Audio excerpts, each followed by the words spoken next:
मुख्यतः यहाँ उत्कट खरा समय उत्कट जलर अभाव तेणु एक तो चाष चाषी संपर्क में आलोचना है पीवा पानी संपर्क में व्यापक भाव आलोचना है विभिन्न अंचल जो पीवा पानी उत्कट अभाव देखा देछि से संपर्क में जनप्रतिनिधि माने माननीय मंत्री कलेक्टर अन्य प्रशासनिक अधिकारी मानकर दृष्टि को से आकर्षण कर गुड़ाए नलकूप सैंक्शन होती किंतु खोल जा पारना एवं उत्तर दिगला जेहेतु रिग मेसीन व्यापक भाव में लग जाए नहीं तेणु खोल जा पारनी अनुरोध कर एक्सट्रा आवश्यक संगे रिग मेसीन आणिक आप तुरंत से खोलतु एवं अनेक जगह नलकूप रिपेयर होने बोली अभियोग आसी से संपर्क में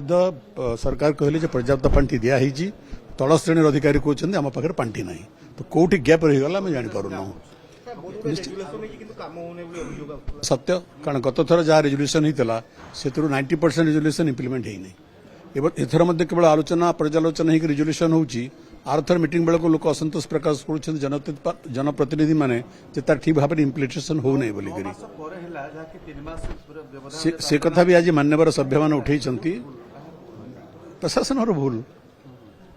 एवं जिला परिषद मान्यवर सभानेत्री कहते चेयरमैन कहते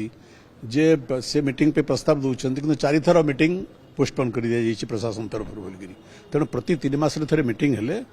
ठीक भाव में समस्या पर्यालोचना आलोचना हो पार समाधान पथा उठिक उन्मुक्त हो।